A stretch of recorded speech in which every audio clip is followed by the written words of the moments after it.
여러분 안녕하세요. 미스터리 수사국에 오신 것을 환영합니다. 스티븐 라일리 주니어는 한때 노숙자였습니다.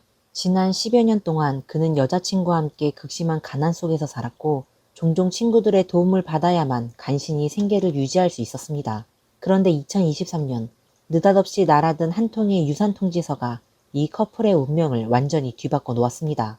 평생을 가난하게 살아온 스티븐이 자신이 초대형 부호의 친척이며 3천만 달러가 넘는 거액의 유산을 상속받게 될 것이라는 사실을 알게 된 것입니다. Well, he said the original was like 21 or 27 million, but he said it had just sat in his account, so it had accumulated interest as well. 그렇다면 이 막대한 재산 뒤에는 과연 어떤 이야기가 숨겨져 있었을까요? 그리고 이 몰락한 커플의 삶은 어떻게 변했을까요? 지금부터 우리는 이 사건 속으로 함께 들어가 보겠습니다. 오늘 소개할 사건은 미국 노스타코다주 마이노시에서 벌어졌습니다. 이야기의 주인공 스티브는 1972년생으로 캘리포니아주 출신입니다. 그는 사회의 주변부에서 살아온 인물로 젊은 시절 2번의 결혼과 이혼을 겪었으며 슬하에 5명의 자녀를 두고 있었습니다. 그러나 장기간 이어진 음주와 불법 약물 사용으로 인해 그는 이미 가족들의 신뢰를 잃었고 두 전처 모두 아이들이 그와 연락하지 못하게 했습니다. 40살이 된 이후부터 스티브는 완전히 홀로 남겨져 이곳 저곳을 떠도는 노숙 생활을 하게 되었습니다. My dad, he had a problem with alcohol and also had a drug habit. My mom cut off all connection between us. I think she was just worried that she didn't want us to go into the wrong footsteps. 2012년 스티브는 워싱턴 DC로 떠돌아가게 되었습니다. 이곳은 미국 내에서도 드문 법정 보호구역 중 하나로 법에 따라 악천후 등 특정 상황에서는 정부가 노숙인에게 반드시 쉼터를 제공해야 합니다. 이 제도는 스티븐에게 최소한의 생존 기반을 마련해 주었고 그곳에서 훗날의 연인이 되는 이나티아 캐노이어를 만나게 됩니다. 이나티아 캐노이어는 1976년생으로 스티븐보다 3살 어리며 역시 노숙인이었습니다. 두 사람은 쉼터에서 하루 종일 함께 지내며 금세 호감을 쌓았고 불과 몇 주 만에 연인 관계로 발전했습니다. 2013년 교제 1년 만에 스티븐과 이나는 노스타코다주 마이노시로 이주했습니다.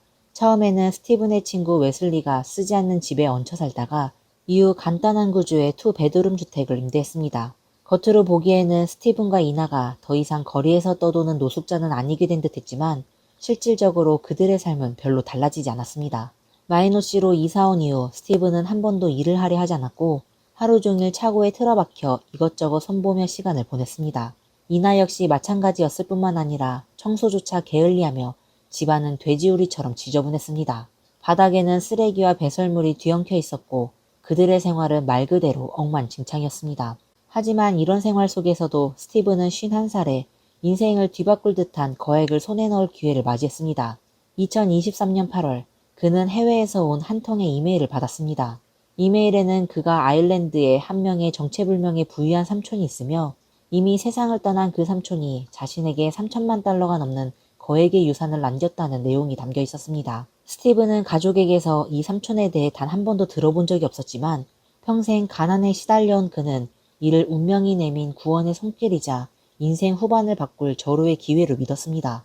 스티븐은 이 소식을 가장 아끼는 아들 라이언과 오랜 세월 곁을 지켜준 이나에게 기쁜 마음으로 전했고 유산 상속 절차도 곧바로 진행되기 시작했습니다. 그러나 모든 일이 순조롭게 흘러가는 듯 보이던 그때 비극이 닥쳤습니다. 51살의 스티븐은 유산을 받기 직전 세상을 떠났고 이 거액은 그의 인생에서 가장 잔혹한 아이러니가 되고 말았습니다. 2023년 9월 4일 정오 무렵 마이노시 경찰서는 이나로부터 긴급 전화를 받았습니다. 그녀는 스티븐이 열사병으로 인한 호흡 부전 증세를 보이며 의식을 잃었고 즉시 의료 지원이 필요하다고 신고했습니다. 911, where's emergency? My husband's really sick. He got heat stroke yesterday, and now he's not waking up. Hey, wake up! 신고를 받은 경찰은 가장 먼저 현장에 도착했습니다. 그곳에는 스티븐이 침대 옆 바닥에 쓰러져 있었고 눈빛은 초점을 잃었으며 호흡은 미약해 언제든 생명이 위태로울 수 있는 상태였습니다. Steve, can you hear me? Has he taken anything? No. He drank beer yesterday. He was working on the truck. 이나는 경찰에게 스티븐의 상황을 간략히 설명했습니다. 그녀의 말에 따르면 스티븐은 전날 이미 열사병 증상을 보였으나 치료를 거부하고 맥주를 많이 마신 채 집에서 열 몇 시간을 넘게 버텼고 결국 증세가 악화되었다는 것이었습니다. He's on the crack of the bed right there. She tried to sit him up and he fell off the bed. 약 5분 뒤 의료진이 현장에 도착했고 경찰은 이나가 전한 내용을 의료진에게 전달했습니다. 이후 스티브는 인근 병원으로 이송되었습니다. 그러나 뒤늦게 돌아보면 당시 의료진이 중대한 실수를 저질렀을 가능성이 있었습니다. 병원에 도착한 후에야 ICU 병상이 전혀 없다는 사실이 드러나 응급치료 자체가 불가능했던 것입니다. 그 결과 스티브는 급히 다른 병원으로 이송되었지만 이송 중 여러 차례 심정지가 발생했고 끝내 소생하지 못한 채 세상을 떠났습니다. 주목할 점은 이 병원 간 이송 과정의 세부 사항이 초기에는 외부에 전혀 공개되지 않았던 것입니다. 게다가 병원은 곧바로 스티븐의 사망 원인을 자연사로 판정하는 사망 진단서를 발급했습니다.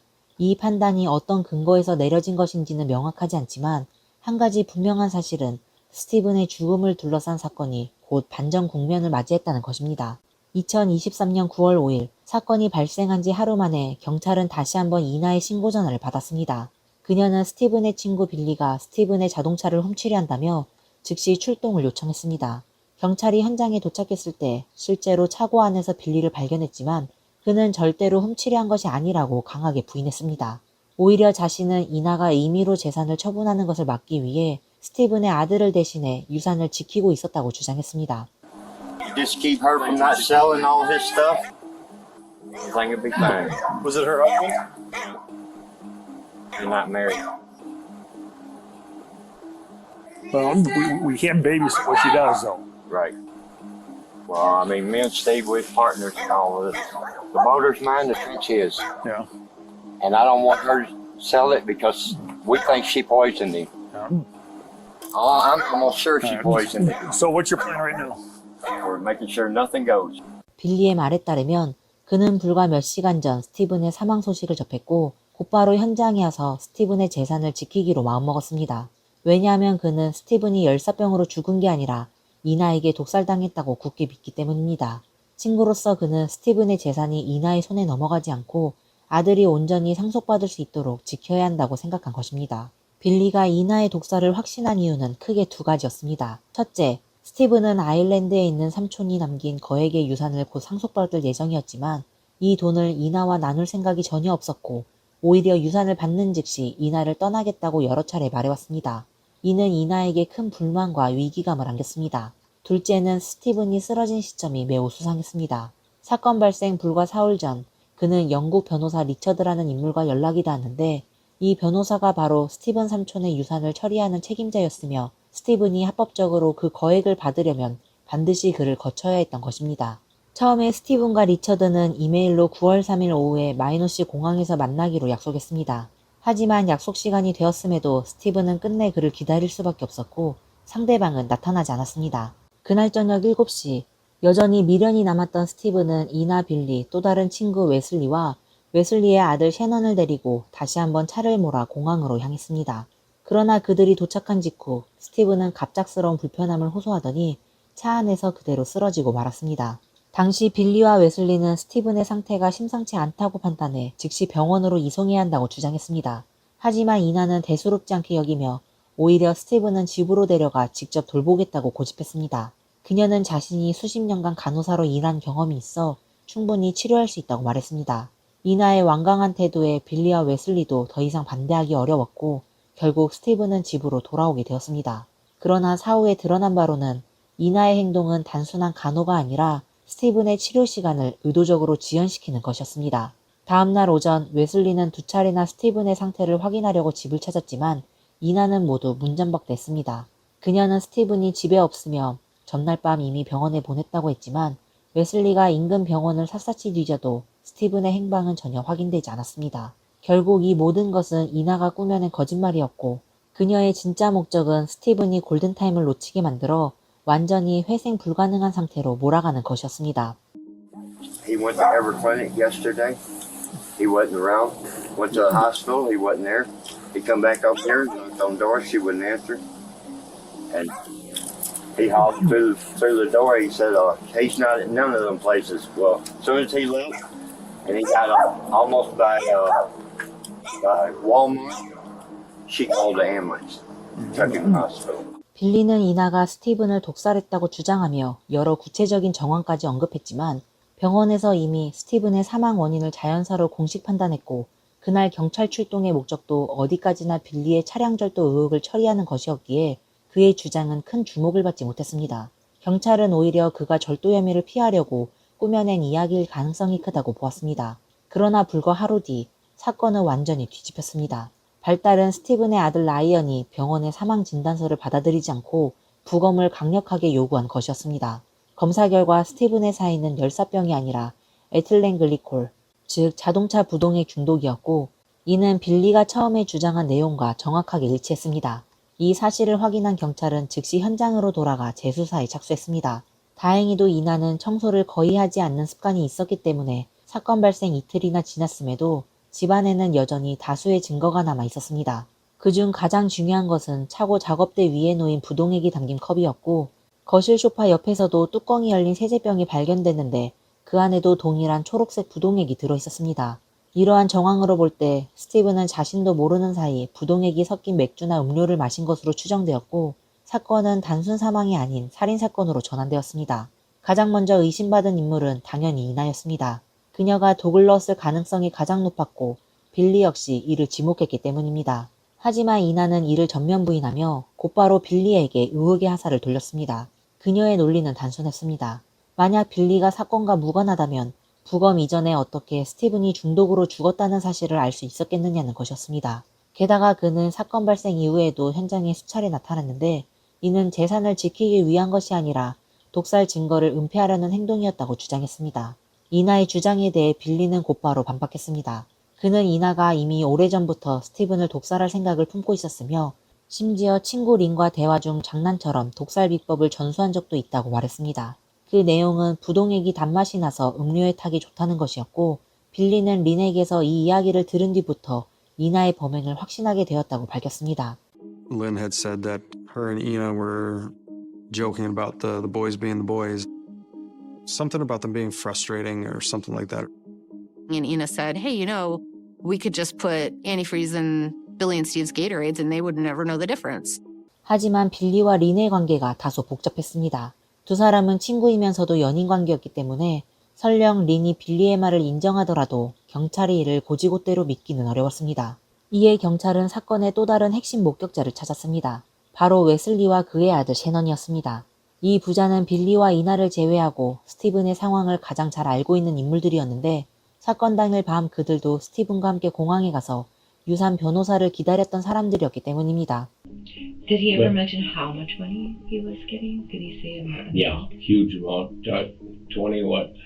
Well, he said the original was like 21 or 27 million, but he said it had just sat in his account, so it had accumulated interest as well. For years it sat without adding the interest in.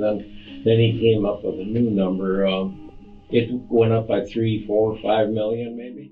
웨슬리 부자의 진술에 따르면 스티븐은 실제로 곧 거액의 유산을 상속받을 예정이었고 이나는 이 돈의 진행 상황에 매우 관심을 보였습니다. 그녀는 스티븐의 휴대전화와 이메일을 몰래 확인하곤 했으며 중요한 정보를 자신의 휴대전화로 전송하기도 했습니다.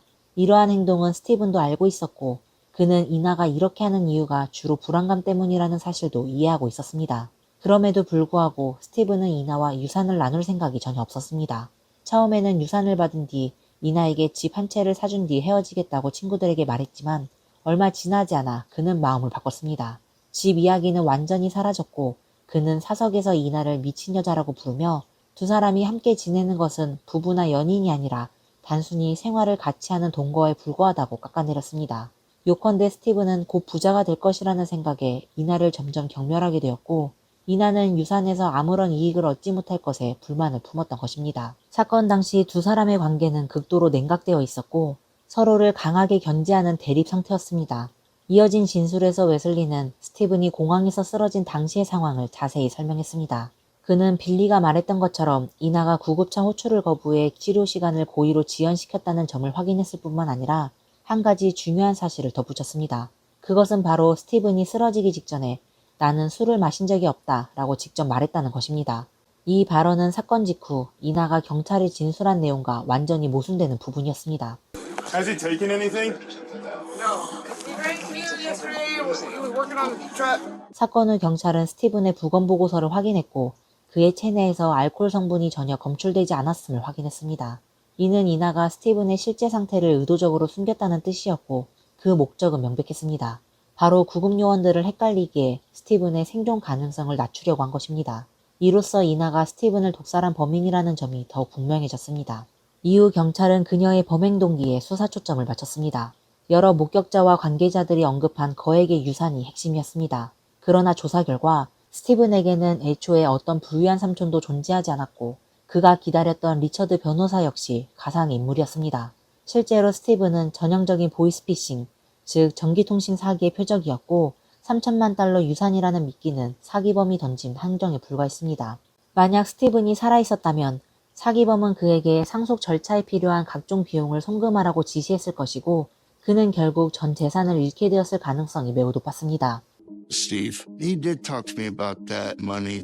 I told him not to get his hopes up. I kept feeding to him that, yo, bro, do you even know who this is? And everybody that hears that story is like, oh, that's a scam, that's a scam. But to Steve and Ina, it was 100% true. 비록 거액의 유산이 사기였다는 사실이 밝혀졌지만 이나가 그 유산을 노리고 스티븐을 해쳤다는 점은 명백한 범행 동기였습니다. 언뜻 들으면 다소 설득력이 떨어져 보일 수 있습니다. 왜냐하면 스티븐과 이나는 한 번도 결혼한 적이 없었고 설령 스티븐이 사망하더라도 상속자는 그의 아들이지 이나에게는 아무런 권리가 없기 때문입니다. 정상적인 논리라면 분명 그렇습니다. 그러나 시각을 조금 달리해 이나의 오랜 노숙 생활 경험을 고려한다면 그녀의 행동이 전혀 근거 없는 것만은 아닙니다. 다시 말해 이나는 전형적인 유산 상속 사기와 같은 허술한 이야기조차 믿을 정도로 인지 수준이 낮았고 범행 전 상황을 치밀하게 계산하지 못했을 가능성이 충분히 있었습니다. 이러한 추측은 근거 없는 억측이 아니라 실제 증언을 바탕으로 합니다. 사건을 잘 아는 레베카에 따르면 이나와 스티븐은 비록 법적으로 결혼하지 않았지만 10여 년간 함께 살았고 이나는 늘 자신을 스티븐의 아내라고 여겼습니다. 그녀는 장기간의 동거가 곧 사실혼 관계이며 당연히 법적으로 인정받을 수 있다고 믿었던 것입니다. 실제로 미국 일부 주에서는 사실혼을 인정하지만 노스타코다주는 해당하지 않습니다. 이는 곧 설령 스티븐의 유산이 진짜였다 하더라도 이나는 그 돈에서 아무런 법적 이익을 얻을 수 없다는 뜻입니다. Please lock up my house. Yeah, we'll lock up your house for you. I'll give you the keys, but... Yeah, we'll lock your house up for you. Is there anything you need? Yes? Why me? 2023년 10월 30일 사건 발생 한 달 만에 경찰은 살인 혐의로 이나를 체포했습니다.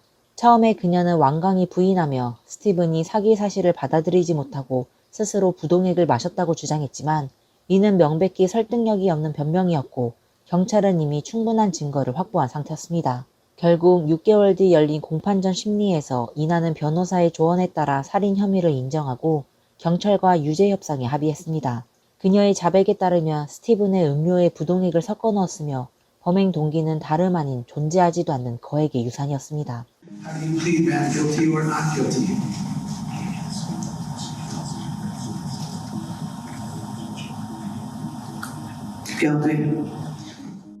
유죄 협상 결과 이나는 징역 25년에 집행유예 10년형을 선고받았습니다. 현재 형기 계산에 따르면 그녀의 만기 출소 시기는 2045년으로 예상됩니다.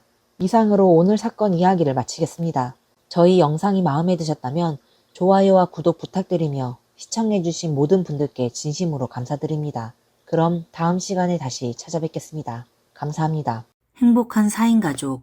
아내는 기쁜 마음으로 임신 소식을 전하지만 남편은 성격이 돌변합니다. 온화한 남편, 모범적인 아빠? 그런데 왜 자신이 사랑하는 아내와 딸을 해쳤을까요? 미스터리 수사국에 오신 것을 환영합니다. 오늘 이야기할 사건은 언론에서 미국 21세기 중 가장 슬픈 사건이라고 불린 크리스 와츠가 아내와 딸을 해친 사건입니다.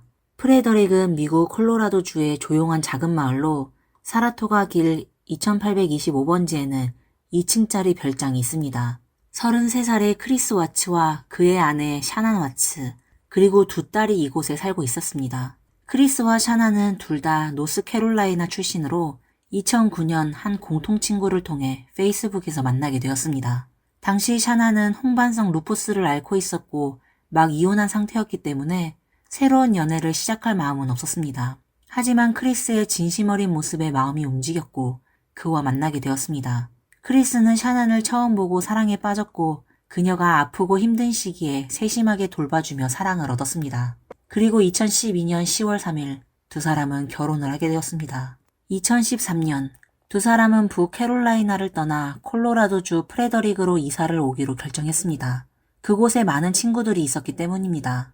5월에 그들은 사라토가 길 2825번지에 40만 달러, 하나 약 5억 7천만 원짜리 별장으로 이사했습니다. 12월 17일 첫 번째 딸인 벨라 와츠가 태어났습니다. 이 아이를 임신한 건 쉬운 일이 아니었습니다. 샤나는 홍반성 루푸스를 앓고 있었고 생리학을 복용한 뒤에야 임신이 성공했기 때문입니다. 두 해 후 2015년 여름 둘째 딸인 세시 와츠가 태어났습니다. 이번에도 샤나는 생리학을 복용했을 뿐만 아니라 태아가 비정상적으로 위치해 있어 많은 치료를 거친 끝에 무사히 출산할 수 있었습니다. 그러나 두 딸 모두 천식에 걸려 있어 계속해서 약을 복용해야 했습니다. 크리스는 완벽한 남편이자 아버지였고 아내와 딸을 매우 아꼈습니다. 샤난 역시 남편을 자주 칭찬하며 소셜미디어에 남편과 아이들을 자랑하곤 했지요. 크리스는 아나다코 석유회사에서 현장 조정자로 일했고 샤난은 어린이 병원의 전화 응대 직원이었습니다. 경제적인 어려움은 그들의 가장 큰 고민이었습니다. 당시 샤난과 크리스의 연간 수입은 약 9만 달러, 하나 약 1억 2천만 원이었습니다. 2013년 미국의 가구 중위소득은 약 5만 2천 달러, 하나 약 7,434만 원 정도였습니다. 와치 가정의 수입은 낮지 않아 보였지만 매달 2,700달러, 약 386만 원의 주택담보 제출이 있었고 두 딸과 샤난의 오랜 의료비용에 더해 두 사람은 재정관리에 능숙하지 않아 무분별하게 소비하며 점점 더 많은 신용카드 청구서에 시달리고 있었습니다. 2015년에 두 사람은 파산보호 신청을 했으며 그들의 빚은 44만 8,820달러, 하나 약 6억 4천만 원에 달했습니다. 2016년에 샤나는 어린이 병원을 그만두고 레벨 회사에 입사하여 다이어트 제품인 드라이브를 온라인으로 판매하는 판매원이 되었습니다. 이 일은 집에서 할 수 있는 일이었고 샤나는 뛰어난 판매 실력을 발휘해 곧 레벨의 새로운 판매 스타가 되었습니다. 2018년 샤난의 실적은 점점 더 좋아졌고 그녀 혼자서 연 6만 5천에서 7만 달러, 약 9천만 원에서 1억 원의 수입을 올릴 수 있었습니다. 심지어 샤난은 우수한 실적으로 회사의 내부 잡지에 실리기도 했고 회사는 그녀에게 무료 여행을 보상으로 주었습니다. 샤난은 자주 크리스와 두 딸을 데리고 여행을 떠났습니다. 2018년에는 샤난이 회사의 차량 구매 지원금을 받았고 그녀는 바로 새 차인 렉서스 RX를 구입했습니다. 가족의 경제적 위기는 샤난의 새 직업 덕분에 해결된 듯 보였습니다. 2018년 5월 말 샤난은 페이스북을 통해 세 번째 아이를 임신했다고 발표했는데 이번에는 생리약을 먹지 않았습니다. 샤난이 이 소식을 크리스에게 전했을 때 크리스의 놀라움과 기쁨을 샤난은 기록하여 페이스북에 올렸습니다. 샤난은 세 번째 아이의 탄생을 기대하며 기뻐했지만 그때는 남편 크리스가 이미 외도를 하고 있었습니다. 6월 27일 샤난은 두 딸과 함께 북캐롤라이나에 있는 양가 부모님 집으로 여름 휴가를 떠났습니다. 그곳에서 약 6주 정도 지낼 예정이었고 크리스는 일 때문에 혼자 프레더릭에 남아 있었으며 마지막 주에는 북캐롤라이나로 비행기를 탈 계획이었습니다. 그러나 바로 이 짧은 한 달 남짓의 휴가 동안 샤나는 남편의 갑작스러운 변화를 느꼈습니다. 그동안 두 사람은 매우 친밀해서 언제나 서로의 일을 공유하곤 했습니다. 하지만 샤난이 북캐롤라이나에 있는 동안 크리스는 갑자기 메시지에 답하지 않거나 자주 연락이 끊겼고 연락이 끊긴 이유를 항상 변명으로 둘러대었습니다. 7월 7일 저녁 샤나는 크리스에게 전화를 걸었으나 받지 않았고 보낸 문자도 밤새 답이 오지 않았습니다. 그녀는 그 순간 자신이 사랑하는 남편 크리스가 프레더릭의 한 레스토랑에서 다른 여자와 함께 식사를 하고 있다는 사실을 전혀 모르고 있었습니다. 그 여자의 이름은 니콜 캐싱거였습니다. 니콜은 크리스의 동료로 2018년 3월과 4월 사이에 크리스가 일하는 석유회사에 입사했습니다. 6월에 크리스를 만났고 7월 초, 즉 샤난이 북캐롤라이나에 갔을 때 니콜과 크리스는 관계를 맺었고 이후 한 주에 5번씩은 만나는 관계를 유지했습니다. 사건 발생 후 경찰은 크리스, 샤난, 그리고 니콜의 휴대폰 기록과 크리스와 니콜의 인터넷 기록을 조사했습니다. 이후 몇 가지 조사 내용을 화면에 띄어 보여드릴 예정입니다. 이 내용은 남편의 불륜 과정, 불안과 혼란 속에서 자신의 결혼을 회복하려는 아내의 심리, 그리고 남편의 전반적인 냉담함과 첩에게 보인 지나치게 다정한 태도를 보다 직관적으로 보여줍니다. 7월 8일 아침, 크리스는 샤난에게 메시지를 보내 어제는 잠들어서 전화를 못 받았다라고 했습니다. 7월 14일에는 크리스와 니콜이 함께 박물관에 갔습니다. 크리스의 전화 기록을 보면 그날 하루 종일 샤난의 전화를 무시했으며 니콜의 전화에는 매우 자주 응답한 것을 볼 수 있습니다. 샤난은 친구에게 남편이 갑자기 차갑게 변했다고 불평했지만 가끔씩 다정한 말을 하여 그녀를 혼란스럽게 만들었습니다. 며칠간의 냉정한 대화 후 크리스는 샤난에게 자신이 그녀에 대한 감정이 변했다고 고백했습니다. 그들의 결혼과 아직 태어나지 않은 아이들에 대해 크리스는 두려움을 느끼고 있다고 했습니다. 샤난은 둘의 결혼이 잘못된 것 같아 걱정이 되었고 문제는 제대로 알지 못했지만 결혼 생활을 회복하려고 애썼습니다. 7월 17일은 딸 셋이의 세 번째 생일이었고 샤난은 생일 파티를 열고 크리스에게 영상도 보내며 그의 기운을 북돋아 주려고 했습니다. 샤난은 그녀가 돌아간 후 부부 상담을 받자고 제안했지만 크리스는 이를 거절하면서 샤난은 매우 무력감을 느꼈습니다. 7월 18일 딸의 세 번째 생일 다음 날 크리스는 니콜의 민감한 사진을 암호화된 휴대폰 앨범에 저장했습니다. 이 앨범은 계산기 아이콘으로 가려져 있었으며 크리스에게 좋은 은폐수단이 되었습니다. 그 사진들 중 일부는 크리스가 찍은 것이었고 일부는 니콜이 그에게 보낸 것이었습니다. 7월 20일에는 크리스는 계속해서 니콜의 사진을 그의 휴대폰 앨범으로 옮겼습니다. 그날 저녁 크리스와 니콜은 루프탑 레스토랑에 갔습니다. 7월 22일에는 크리스가 아르헨티나 와인, 스페인 춤, 치즈케이크 공장 등을 검색했는데 이는 분명히 니콜과의 데이트 활동을 찾기 위한 것이었습니다. 7월 24일 니콜은 구글에서 남자가 나와 아내를 위해 이혼한다고 말할 때 라는 검색어를 쳤습니다. 이는 그녀가 이 관계에서 자신의 위치에 대해 신경 쓰기 시작했음을 나타내며 크리스가 이혼을 고려하고 있음을 보여줍니다. 같은 날 저녁 샤나는 크리스에게 문자 메시지를 보냈고 그 문자에는 그녀의 불안과 혼란이 가득했습니다. 7월 25일 크리스와 샤나는 짧은 전화통화를 했고 그 후 크리스는 3시간 반 동안 언제 사랑한다고 말해야 할지 같은 주제의 검색을 했습니다. 같은 날 크리스는 샤난과 23분간 통화를 했습니다. 그 통화 중 크리스는 니콜의 음성 메시지를 받고 나서 즉시 샤나와의 전화를 끊고 니콜에게 전화를 걸었습니다.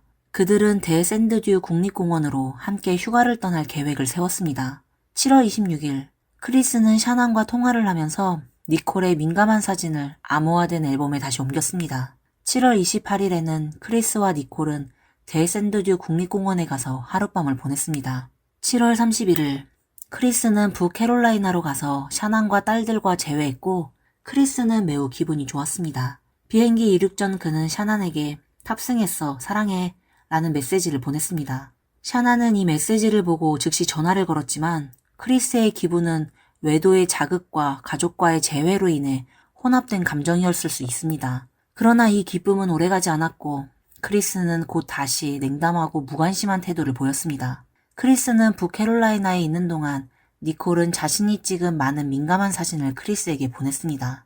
8월 2일과 3일 크리스는 니콜의 사진을 휴대폰에 암호화된 앨범으로 옮겼습니다. 그 안에는 니콜에게 줄 선물인 목걸이 사진도 있었습니다. 8월 4일 니콜은 인터넷에서 웨딩드레스를 검색했고 페이스북에서 샤난과 크리스의 프로필도 검색했습니다. 8월 7일 샤난은 북캐롤라이나에서 가족과 함께 프레더릭으로 돌아왔고 친구에게 문자 메시지를 보냈습니다. 크리스가 어제 나한테 말했어요. 세 번째 아기가 두렵다고. 벨라와 셋이만 있어도 충분하다고요. 그는 달라졌어요. 나는 그가 누구인지 모르겠어요. 이번 주 내내 나를 안고 키스하지도 않았고 나에게 먼저 말을 걸지도 않았어요.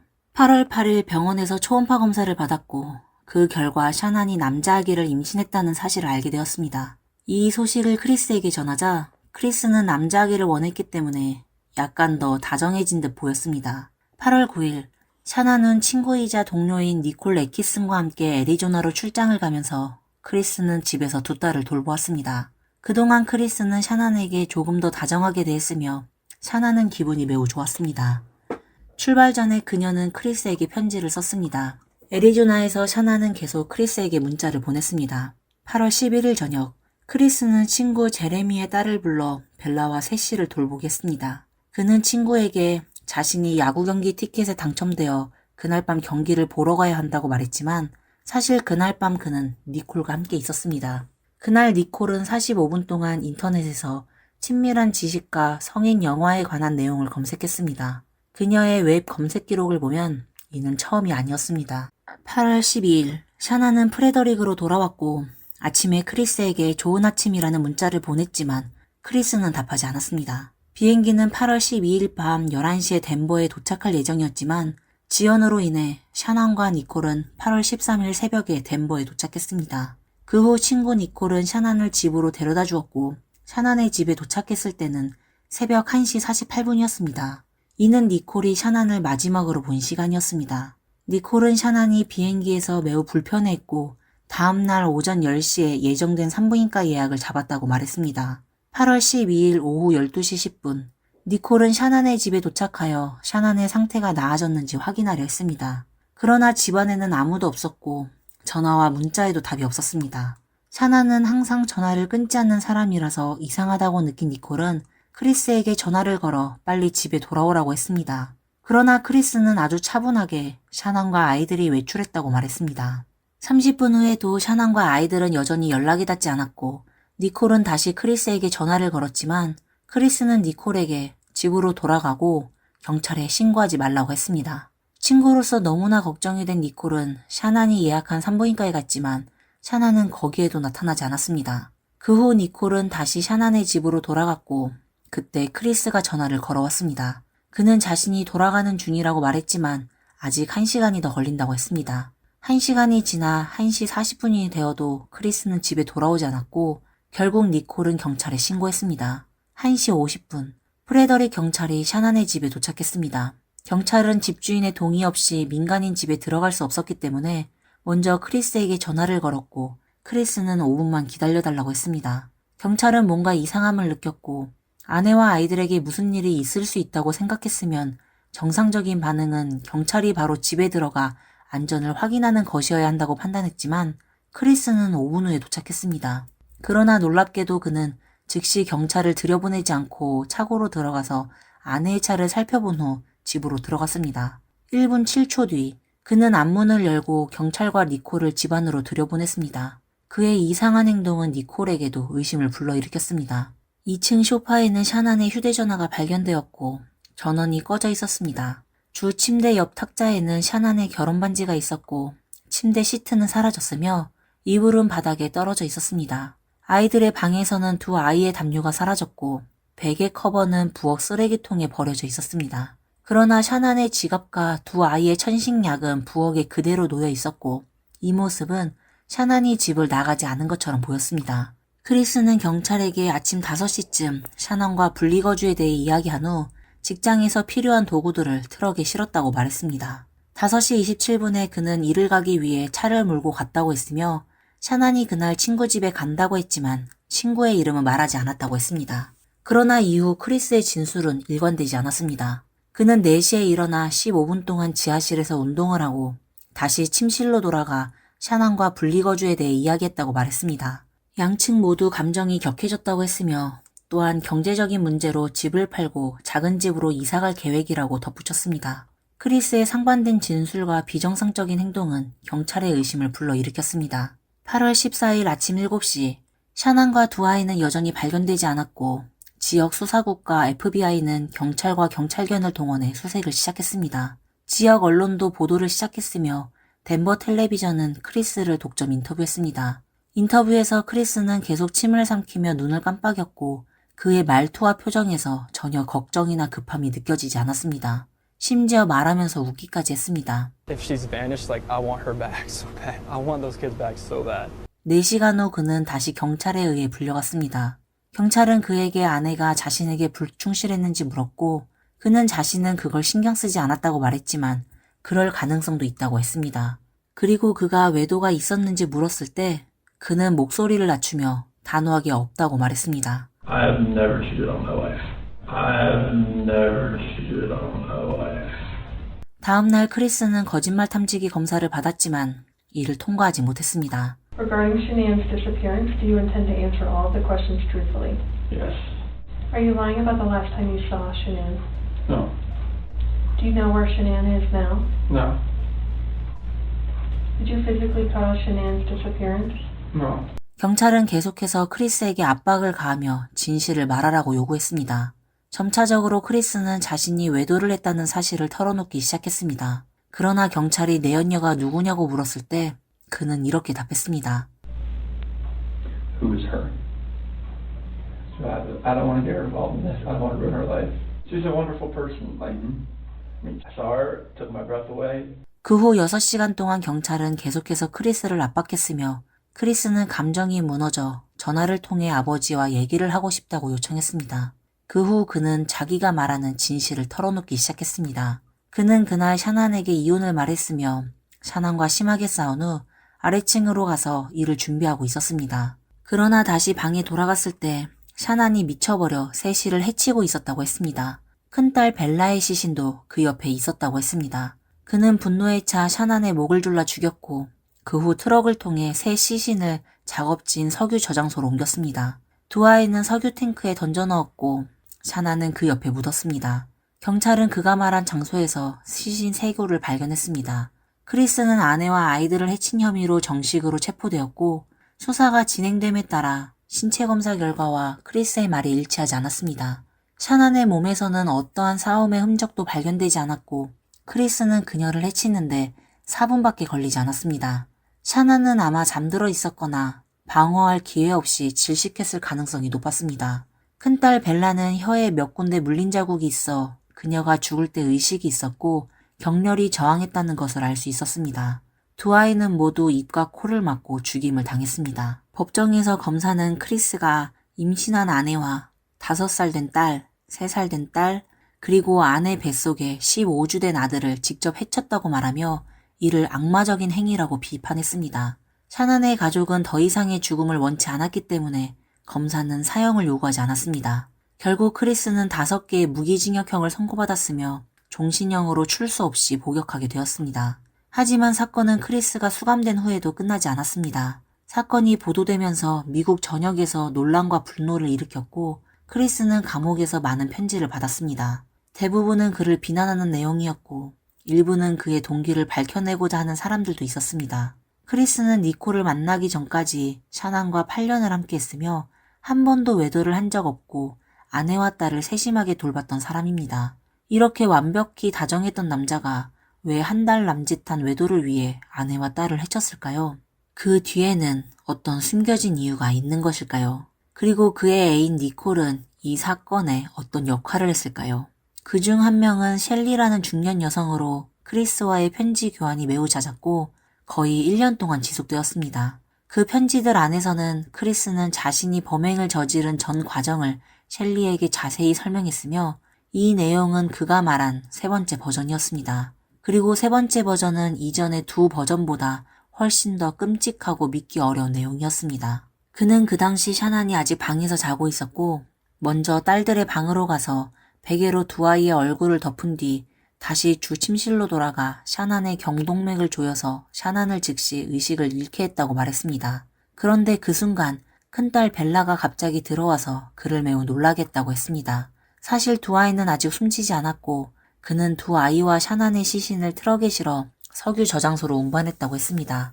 트럭 안에서 그는 먼저 작은 딸 세시를 해쳤고 큰딸 벨라는 계속해서 아버지에게 살려달라고 울며 애원하며 저항했다고 했습니다. 이렇게 어린 벨라는 엄마와 여동생이 아버지에게 해를 입는 모습을 보고 아버지가 자신에게도 손을 대려고 할 때 그 두려움과 공포가 얼마나 컸을지 상상할 수 없습니다. 벨라가 숨을 거둔 후 그는 2 아이를 석유통에 넣었고 샤난의 몸은 너무 커서 근처에 구덩이를 파서 묻었다고 말했습니다. 그는 샤난의 얼굴이 땅에 엎드려 있었고 샤난을 구덩이에 넣을 때 샤난의 얼굴이 위로 향하지 않게끔 일부러 그렇게 했다고 말했습니다. 그는 아내와 딸들을 해친 것에 대해 전혀 후회하지 않으며 시신을 처리한 후에는 한결 마음이 가벼워져 드디어 니콜과 함께할 수 있다는 생각에 기뻤다고 했습니다. 그 후 그는 바로 공사장에서 차를 타고 사무실로 갔고 심지어 사무실에서는 메탈리카의 배터리라는 노래를 들었다고 말했습니다. 편지에는 또 다른 중요한 사실이 포함되어 있었는데 크리스는 몇 주 전부터 이미 계획을 세웠고 그 이전에 샤난이 모르는 사이에 몇 차례 옥시코틴이라는 약을 샤난에게 먹였다고 했습니다. 이 약은 유산을 일으킬 수 있는 처방약이었습니다. 셸리가 그에게 그 약이 어디서 왔는지 물었을 때 크리스는 그 비밀을 무덤까지 가져갈 것이라고 말했습니다. 크리스가 왜 아내와 딸들에게 이렇게 큰 증오를 가졌을까요? 만약 단지 한 달여간의 외도가 이유라면 그가 그토록 극단적인 행동을 한 이유로는 설명이 되지 않는 것 같습니다. 이제 저희는 수집된 자료를 바탕으로 크리스의 성장 환경과 가족 관계를 최대한 복원하여 그의 어머니 신디, 아내 샤난, 그리고 애인 니콜에 대해 분석해 보겠습니다. 아마 이들로부터 그의 범행 원인에 대한 실마리를 찾을 수 있을 것입니다. 크리스 와츠는 1985년 5월 16일 노스캐롤라이나 주에서 태어났습니다. 그의 어머니 신디는 매우 강한 성격의 여성으로 집안의 대부분의 일을 그녀가 결정했습니다. 크리스는 수줍고 내성적인 성격으로 어릴 적부터 말을 잘 듣고 성실했으며 반항기도 없었습니다. 그는 나스카 컬리지를 졸업한 후 훌륭한 자동차 정비사가 되었고 좋은 연봉을 받으며 일했습니다. 어머니의 눈에 크리스는 항상 완벽한 아들로 보였고 늘 순종적인 아들이었습니다. 그러나 샤난을 만나기 전까지 말입니다. 샤난은 똑똑하고 예쁘며 낙천적이고 활발하고 자신감이 넘치는 사람이었고 그런 그녀는 곧 크리스를 매료시켰습니다. 둘은 너무나 달랐습니다. 크리스는 어릴 적부터 조용하고 엄격한 가정에서 자랐고 아버지 로니는 말수가 적고 어머니 신디는 항상 신중하고 엄격했으며 누나 샤라는 조심스럽고 신중한 성격이었습니다. 반면 샤난의 가족은 매우 외향적이었고 샤난과 그녀의 어머니 산드라는 다른 사람 앞에서도 가볍게 집안 이야기를 나누는 사람들이었습니다. 이 점에서 크리스의 어머니 신디는 샤난의 가족을 무례하다고 여겼고 자신의 가족과 너무 다르다고 생각했습니다. 신디는 샤난이 결혼 경험이 있고 홍반성 루푸스를 앓고 있다는 사실을 알게 되자 매우 불쾌해졌습니다. 그녀는 샤난이 자신에게 훌륭한 아들인 크리스와는 어울리지 않는다고 생각했습니다. 또한 신디는 샤난이 크리스를 정말로 사랑하는지 의문을 가졌습니다. 신디의 말에 따르면 샤난은 종종 자신의 앞에서 크리스에 대해 부정적인 말을 했고 이는 신디에게 큰 불쾌감을 주었습니다. 처음 만났을 때부터 신디는 샤난에게 편견을 가졌습니다. 그리고 이후 두 사람의 관계에서 갈등과 충돌은 점점 더 깊어졌습니다. 첫 번째 큰 충돌은 크리스와 샤난이 약혼한 날에 일어났습니다. 그날 크리스의 어머니와 누나 샤라는 약혼식 음식을 준비했지만 음식은 모두 밀가루가 들어간 음식이었습니다. 그런데 샤난은 밀가루를 포함하지 않는 식사를 고집하는 사람이라 그 음식을 먹을 수 없었습니다. 그리고 샤난은 80개의 초대장을 준비했는데 그 초대장은 크리스의 누나가 담당했으나 그날 초대된 사람 중 몇 명만 참석했을 뿐 나머지 사람들은 모두 참석하지 않았습니다. 그들은 초대장을 받은 적이 없다고 말했고 이로 인해 샤난은 매우 화가 났습니다. 그로 인해 크리스와 그의 어머니는 싸움을 벌였습니다. 이 사건 이후 신디는 아들이 변했다고 느꼈습니다. 아들이 샤난을 만나기 전에는 매우 효도하고 순종적이었지만 샤난과 함께한 후 아들은 더 이상 어머니를 사랑하지 않는 것 같았습니다. 이로 인해 나중에 샤난과 크리스의 결혼식에서 크리스의 부모와 누나는 참석하지 않았습니다. 신디는 그녀가 아들의 사과를 기다리고 있었지만 결국 다른 사람을 통해 결혼식이 이미 끝났고 샤난이 이미 임신했다고 들었습니다. 샤난이 임신한 후 신디는 먼저 다가갔습니다. 비록 신디는 샤난이 게으르고 이기적이며 허영심이 강한 여자라고 생각했지만 샤난에게 임신을 축하하며 $600, 약 85만원짜리 유모차를 사라고 했습니다. 샤난은 그 집이 경제적으로 넉넉지 않다는 것을 알았지만 아들과 손녀를 위해 신디는 유모차를 샀습니다. 당시 샤난과 크리스는 모두 포드 자동차 대리점에서 일하고 있었고 샤난은 그곳의 고위급 판매직, 크리스는 정비팀 팀장이었습니다. 그러나 샤난이 임신 후 원래 홍반성 루푸스를 앓고 있어 고위험 임산부였기 때문에 집에서 쉬기로 결심하고 일을 그만두었습니다. 그러나 신디는 결혼 후 3개월 만에 임신했다고 해서 샤난이 고위험 임산부라고는 생각하지 않았고 그녀가 일을 그만두는 것은 단지 게으른 행동일 뿐이라고 생각했습니다. 아들은 매주 6일 동안 일을 해야 했고 경제적 부담이 모두 아들에게 지워졌다고 생각했습니다. 이는 아들에게 너무 불공평한 일이라고 여겼습니다. 신디와 그녀의 남편 로니는 매년 2번씩 크리스 가족을 보러 프레더릭으로 비행기를 타고 갔습니다. 크리스의 집에서 머무는 동안 신디는 샤난과 크리스의 일상적인 관계를 지켜보았습니다. 그녀는 샤난 옆에 있는 크리스가 항상 불안하고 조심스러워 보였다고 말했습니다.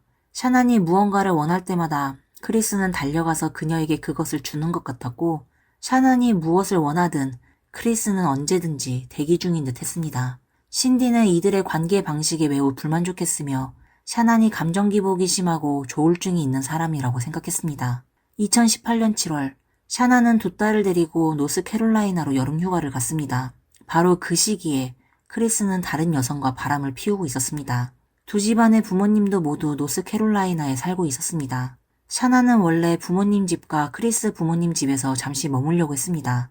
신디 집에 가기 전에 샤난은 여러 번이나 둘째 딸 세세가 견과류 알러지가 있다는 사실을 강조하며 집에서 견과류를 절대 먹지 말고 그녀 앞에서 먹지 말라고 말했습니다. 그런데 신디 집에 가보니 온 집안 곳곳에 견과류가 있었고 아이들에게는 견과류 아이스크림을 주었습니다.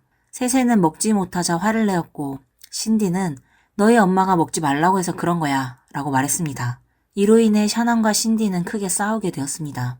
신디는 세세에게 교훈을 주기 위해 그런 행동을 했다고 했고 샤난은 아이들을 데리고 바로 집으로 돌아갔습니다. 이후로는 신디 집에는 다시는 가지 않았습니다. 하지만 이번 싸움에서 크리스는 예전처럼 샤난 편을 들지 않았습니다. 샤난은 계속해서 크리스에게 문자로 신디를 비난하며 신디는 자신을 악마처럼 대해 아이들을 더 이상 볼 수 없다고 말했지만 크리스는 답장하지 않았습니다. 한편으로는 크리스가 바람을 피우고 있었고 또 다른 한편으로는 그가 이 복잡한 시어머니와의 갈등을 피하려 했을지도 모릅니다. 결국 크리스가 노스캐롤라이나에 도착했을 때 그는 어머니에게 이혼을 하겠다고 말했으며 신디는 매우 기뻐했습니다. 그녀는 아들이 드디어 자신의 삶에 희망을 가질 수 있다고 생각했습니다. 그러나 몇 주 후 크리스가 저지른 끔찍한 사건이 세상에 알려졌습니다. 법정에서 신디는 샤난의 부모 앞에서 아들 크리스에게 쓴 편지를 읽었습니다. 그 편지에서 신디는 아들을 여전히 사랑하고 믿고 있다고 전했습니다. As your mother, Chris, I have always loved you and I still do. We love you. And we forgive you, son. 그리고 샤난의 사망에 대해 신디는 매우 냉담한 태도를 보였습니다. 여기서 신디가 어떤 사람인지를 주관적으로 평가하지 않겠습니다. 대신 신디의 사후 인터뷰 일부를 그대로 옮겨놓을 테니 여러분이 스스로 판단해 보시길 바랍니다. 인터뷰에서 진행자가 신디에게 크리스가 사형을 선고받을까 걱정되시나요? 라고 묻자 신디는 이렇게 대답했습니다. I didn't care about the death penalty. Nobody's going to die in Colorado. I don't think anyone has, what, one person? And Colorado is changing. So people stay on death row forever. There was no, I think you'd be safer on death row. I just want the truth. All of us just want the truth. That's all. But I would like to know what triggered it. How can a normal young man, and he's normal. He was normal, but he wasn't evaluated when he came into the system. There's doubt. I have doubt that he did it. I can't see that he did it. I don't see why he's pleading guilty. I wouldn't. I'd fight. I'd fight to the end. 그리고 아들 크리스와 샤난의 결혼에 대해서는 이렇게 말했습니다. 그녀는 아들이 심리적인 이상자나 반사회적 인격을 가진 사람이라고 부인했습니다. 왜냐하면 아들은 작은 동물도 해칠 수 없기 때문입니다. 신디는 아들이 단지 약간의 사회적 장애가 있을 뿐이라고 말했으며 자신도 젊었을 때는 그랬지만 결혼 후 치유되었다고 덧붙였습니다. I don't think he just had the right person at his side. I don't. That relationship was toxic from the very beginning. 크리스에 대해 이야기할 때 신디는 울면서 말했습니다. We just did everything for them. We worked for them. We wanted them to have a good life, good education. And we stressed education. And they were both doing well. I thought, I knew marriages can be bad, but you can get out of them and go on. 이로 미루어 보아 신디는 크리스를 정말로 아끼고 보호하는 마음이 컸습니다. 아마 크리스는 어머니의 이러한 보호와 맹목적인 애정 속에서 자랐을 것입니다. 하지만 크리스는 어머니에게 신디가 원하는 그런 친밀감과 사랑을 느끼고 있었을까요? 당시 크리스는 경찰서에서 조사를 받을 때 아버지에게 전화를 걸게 해달라고 요청했지만 전화를 받은 것은 어머니 신디였습니다. 신디가 무엇을 해줄까? 라고 묻자 크리스는 아니요, 아버지만 오면 돼요. 라고 대답했습니다. 이런 상황에서 크리스가 보고 싶어 했던 사람은 오직 아버지였던 것으로 보입니다. 이는 그의 내면에서 어쩌면 어머니와의 관계가 그리 친밀하지 않거나 어머니 신디가 그에게 신뢰와 친밀감을 주지 않았다는 것을 의미할 수도 있습니다. 신디의 설명을 통해 우리는 크리스와 샤난의 관계를 대략적으로 알 수 있었습니다. 이 가정에서 샤난은 결정권을 가진 사람인 것 같고 크리스는 확실히 아내의 말을 잘 듣는 사람입니다. 크리스가 처음 포드 자동차 대리점에서 일할 때 그는 매주 6일을 일해야 했고 이로 인해 샤난은 매우 불만이었습니다. 비록 그때 두 사람은 경제적인 부담이 있었지만 크리스는 샤난의 말을 듣고 일을 바꿔 급여가 낮은 석유회사로 갔습니다. 앞서 언급한 것처럼 2015년 샤난과 크리스는 이미 파산보호 신청을 했으며 부채는 44만 8,820달러, 약 6억 4천만 원이었습니다. 나중에 샤난은 레벨 회사에서 잘 나갔고 연간 수입은 6만 5천에서 7만 달러였으며 크리스는 석유회사에서 약 6만 달러, 약 8,578만 원을 벌었습니다. 두 사람의 총 수입은 증가했지만 경제 상황은 여전히 나아지지 않았습니다. 그들은 매달 2,700달러의 주택담보대출, 150달러의 관리비, 2,000달러의 보모비, 600달러의 자동차 할부를 지불해야 했고 두 딸의 학비, 의료비, 차량보험을 제외한 일상적인 지출은 사실상 적자가 나고 있었습니다. 또한 당시 샤난이 구입한 렉서스는 회사에서 지급한 수당만으로는 충분히 지불할 수 없었고 크리스는 자신의 포드 머스탱을 팔아서 계약금에 보탰습니다. 게다가 샤난이 회사에서 받는 여행 보상은 전부 무료가 아니었고 샤난과 크리스는 그 여행을 위해 많은 빚을 지게 되었습니다. 크리스는 어머니 신디에게 집안의 재정은 모두 샤난이 관리하고 있어서 자신은 본인 은행 계좌도 없다고 불평했습니다. 그는 재정적인 위기 상황을 전혀 모르고 있었으며 이를 깨달은 후 그들은 모든 신용카드를 다 써버렸고 총 약 10,000달러, 1,429만 원의 빚을 지고 있음을 알게 되었습니다. 사건이 발생하기 전에는 3달치 주택담보대출도 미납 상태였고 은행에서 경고장을 보냈습니다. 크리스는 그들의 부채가 너무 많아 이를 해결하기 어렵다고 말했으며 세 번째 아이가 태어난다면 지출이 더 늘어날 것이라고 했습니다. 그러나 샤난은 전혀 신경 쓰지 않았고 여전히 명품 가방, 옷, 신발을 사며 그녀의 보라색 드레스룸에 그것들을 채웠습니다. 샤난은 주말마다 친구들과 모여서 네일아트를 하고 두 딸을 최고의 유치원에 보냈으며 회사 여행에 자주 참가했습니다.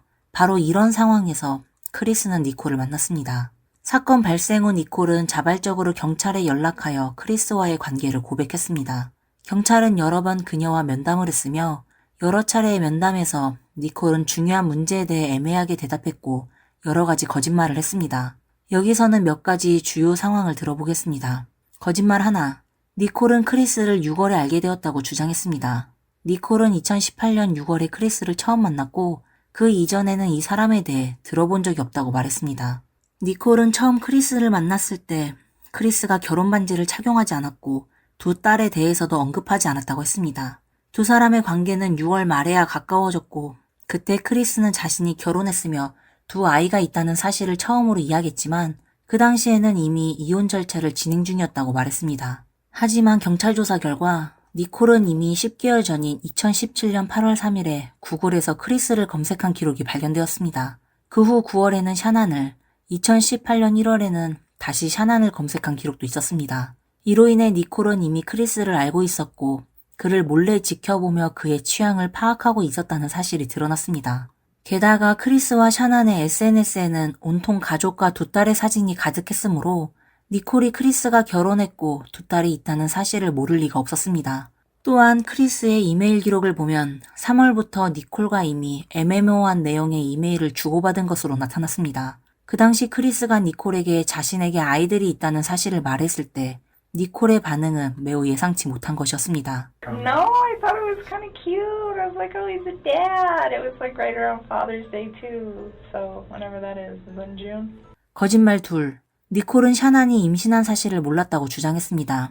니콜은 당시 크리스가 인터뷰에서 아내와 딸이 돌아오라고 말하는 것을 보고 깜짝 놀라며 그가 아직 이혼하지 않았고 그의 아내가 임신 15주라는 것을 이제야 알았다. 만약 그가 나에게 이 사실을 속였다면 분명 다른 것들도 속였을 것이다 라고 말했습니다. 하지만 크리스가 감옥에 수감된 후 그는 니콜이 그에게 샤난이 임신했는지 물었을 때 자신은 사실대로 대답했다고 밝혔습니다. 또한 두 사람이 함께 있을 때 니콜은 자주 크리스의 전화를 들여다봤고 샤난이 크리스에게 보낸 메시지도 보았을 가능성이 큽니다. 그리고 니콜은 자주 샤난의 페이스북을 검색했고 샤난이 임신한 사진도 올렸기 때문에 니콜이 그 사진을 보지 않았을 리가 없었습니다. 거짓말 3. 니콜은 모든 일이 천천히 진행되길 원했다고 주장했습니다. 니콜은 경찰에게 크리스에게 너무 빨리 진행하지 말고 모든 것은 천천히 가도 된다 라고 말했다고 했습니다. 경찰서에서 그녀가 어떻게 말했는지 들어보시죠. It wasn't, hey, we should get married, and hey, we should have babies, and hey, I want to live with you, and hey, I need to meet your children now, and let's cut the mom out. It was never like. 하지만 7월 24일 그녀는 남자가 나를 위해 이혼하겠다고 말하는 것을 검색했습니다. 8월 4일에는 2시간 동안 결혼식을 검색했고 8월 8일에는 크리스에게 집 열쇠를 주었으며 여자와 결혼을 검색했습니다. 이것은 천천히 진행하고 싶어하는 여자가 할 만한 행동 같진 않습니다. 그리고 니콜의 대화와 행동 중에는 의심스러운 점들이 있습니다. 의심점 하나, 니콜은 왜 크리스와의 문자 메시지를 삭제했을까요? 니콜은 크리스와의 통화와 문자를 삭제한 이유는 그가 너무 역겨웠기 때문이라고 말했습니다. 크리스가 그녀를 속였기 때문에 그녀는 더 이상 그런 내용을 자신의 휴대폰에서 보고 싶지 않다고 했습니다. He's so disgusting. I'm so ashamed of him and everything, and I deleted all of his stuff because he lied to me. I mean, that's what it was. It was the hurt that made me delete it, and then it was the lie that made me start questioning everything else he'd been telling me for the last few days. 그럼 이제 크리스가 조사받을 때 했던 말을 비교해 보겠습니다. She's a wonderful person. Like, I mean, I saw her, took my breath away. 그러나 사건 발생 후, 즉 8월 14일 오후 5시, 니콜은 경찰이 삭제된 문자를 추적할 수 있나요? 전화회사는 문자를 얼마나 오래 보관하나요? 같은 주제로 검색을 했습니다. 동시에 그녀는 검색 기록을 삭제했습니다. 그리고 15일 자정 12시 8분, 니콜은 4시간 동안 샤난 실종 사건을 검색했고 그 후에는 검색 기록을 삭제했습니다. 만약 그저 크리스를 미워해서 문자를 삭제한 것이라면 왜 이런 정보를 검색했고 또 왜 검색 기록을 삭제했을까요? 의심점 2. 크리스가 무덤까지 가져갈 비밀이 니콜과 관련이 있을까요? 크리스가 북캐롤라이나에서 샤난을 만난 첫날 밤, 샤난은 이유도 모른 채 계속 구토를 했습니다. 이후 크리스는 그날 밤 샤난에게 옥시콘딘을 먹였다고 인정했습니다. 그런데 24시간 전, 니콜은 회복센터에 22분 동안 전화를 걸었고 바로 이어서 크리스에게 전화를 했습니다. 이 두 사건 사이에 무언가 연관이 있을까요? 가장 중요한 것은 니콜이 이 사건들과 어떤 관계가 있는지입니다. 니콜은 자신이 이 사건에 대해 전혀 모른다고 말했지만 니콜과 크리스의 통화 기록을 보면 12일 밤, 즉 샤난과 아이들이 실종된 날 그들은 여러 번 전화를 주고받았습니다. 크리스는 2개의 전화번호를 가지고 있었는데 하나는 개인 전화이고 다른 하나는 업무용 전화였습니다. 그날 밤 경찰은 크리스에게 샤난과 아이들의 키 등 정보를 묻기 위해 전화를 했고 먼저 크리스의 개인 전화로 전화를 걸었습니다. 전화는 연결되었지만 잠시 후에 끊어졌습니다. 경찰은 다시 크리스의 업무용 전화로 전화를 걸었고 크리스는 전화를 받으며 자신의 개인 전화가 고장났다고 말했습니다. 하지만 그는 분명히 니콜과 개인 전화로 여러 번 통화를 했습니다. 그러면 크리스가 업무용 전화를 스피커 모드로 두고 개인 전화로 니콜과 대화를 나누었을 가능성이 있습니다. 그렇다면 경찰의 질문도 니콜이 명확히 들었을 것입니다. 그런데 왜 니콜은 경찰의 질문을 들었을까요? 그리고 12일 밤 샤난이 프레드리크로 돌아오기 전에 크리스와 니콜은 110분 동안 통화했습니다. 그 통화 내용이 무엇이었는지 니콜은 자신도 기억하지 못한다고 했습니다. 많은 의심점이 있지만 이유가 무엇인지 경찰은 몇 차례 조사 후 니콜에 대한 조사를 중단했습니다. 크리스는 감옥에서 니콜을 만난 후 자신이 마치 다른 사람이 된 것 같다고 말했습니다. 왜 그런 일을 했는지 이해할 수 없다고 했습니다. 그렇다면 왜 니콜은 크리스에게 그렇게 큰 매력을 끌었을까요? 니콜은 자신과 크리스가 많은 부분에서 비슷하다고 말했습니다. 두 사람 모두 차와 운동을 좋아한다고 했습니다. 크리스는 니콜에게 자신이 니콜과 있을 때만 진짜 자신이 될 수 있다고 말했습니다. 다른 사람들 앞에서는 항상 내성적이었다고 했습니다. 크리스는 또한 니콜이 자주 어떤 문제에 대해 자신의 의견을 물었고 니콜에게서 존중과 강한 보호를 느꼈다고 했습니다. 하지만 이런 감정은 어머니인 신디와 아내인 샤난에게서는 전혀 느끼지 못한 감정이었습니다. 그렇다면 니콜은 정말로 크리스가 말한 것처럼 연약한 작은 토끼 같은 사람일까요? 7월 14일, 샤난과 아이들이 북캐롤라이나에 있는 동안 니콜은 크리스와 샤난의 집을 방문했습니다. 그곳에서 샤난의 사치품들을 보고 갑자기 집을 나와 거리에서 크리스와 30분 동안 문자 메시지를 주고받았습니다. 이후 크리스는 그녀를 진정시키기 위해 나왔고 두 사람은 크리스 집의 소파에서 미래에 대한 이야기를 했습니다. 니콜은 일부러 크리스에게 자신이 소셜미디어에서 괜찮은 사람을 만나 이미 만날 약속을 했다고 말했습니다. 그 목적은 분명히 크리스가 질투하도록 만드는 것이었고 그 목적은 성공했습니다. 심지어 그날 밤 두 사람은 정상적인 친밀감도 나누지 못했습니다. 바로 그날 두 사람의 관계가 바뀌었습니다. 처음에는 니콜이 매우 적극적이었지만 이제는 크리스가 자신이 니콜을 떠날 수 없다고 느끼기 시작했습니다. 7월 31일 밤 크리스가 북캐롤라이나에 도착한 그날 니콜은 크리스에게 문자 메시지를 보내며 매우 화가 나 있었습니다. 크리스가 그녀에게 전화를 하지 않자 문자 메시지에서 니콜은 넌 그녀와 함께 있는 거야? 라고 물었습니다. 여기서 그녀는 샤난을 가리키는 말입니다. 이로 볼 때 니콜은 자신이 말한 것처럼 샤난에게 전혀 관심이 없는 것이 아니라 크리스를 차지하려는 욕망이 있었다는 것을 알 수 있습니다. 니콜은 크리스가 남자아이를 원한다는 것을 알고 있었고 두 사람이 만난 지 14일도 되지 않았을 때 너를 위해 남자아이를 낳고 싶다 라고 말했습니다. 또한 생리적으로도 니콜은 크리스의 욕구를 충족시켜 주었고 새로운 자극을 추구하며 두 사람은 서로 다양한 새로운 지식을 탐구했습니다. 함께 있지 않을 때는 니콜은 끊임없이 크리스에게 사적인 사진들을 보내곤 했습니다. 이는 니콜이 단지 지배욕이 강하고 샤난이나 신디보다 사람의 마음을 조종하는 방법을 더 잘한다는 것을 보여줍니다. 그런데 니콜은 정말 크리스를 사랑하는 걸까요? 그렇지 않을 수도 있습니다.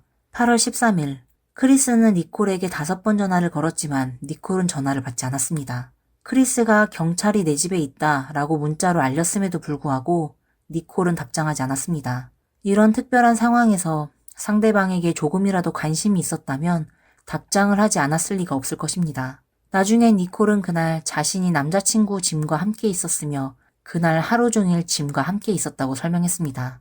니콜은 짐을 찾지 말라. 그는 이 일에 대해 아무것도 모르고 있다. 라고 말했습니다. 그러나 나중에 밝혀진 바에 따르면 짐은 니콜과 크리스의 동료였고 니콜과 짐 사이의 개인적인 관계는 알 수 없습니다. 게다가 니콜은 자신과 크리스의 관계를 단지 6주간의 불륜 관계에 불과하다고 생각하는 듯 보였습니다. 니콜이 왜 1년 전부터 크리스와 샤난의 결혼을 파괴하려 했는지에 대해 여러 가지 추측이 있습니다. 그중 하나는 니콜이 크리스와 동료가 되기 전에 한때 에드보케어라는 회사에서 일했으며 샤난이 일하던 레벨의 에드보케어의 최대 경쟁사였다는 것입니다. 이 때문에 일부 사람들은 니콜이 에드보케어 회사에서 파견된 스파일 수 있다고 추측하지만 이런 주장은 확실한 근거가 없고 단지 추측에 불과합니다. 오늘의 이야기는 여기서 마치겠습니다. 여러분은 이 사건에 대해 어떻게 생각하시나요? 댓글로 여러분의 의견을 나눠주세요. 그럼 다음에 다시 뵙겠습니다. 감사합니다.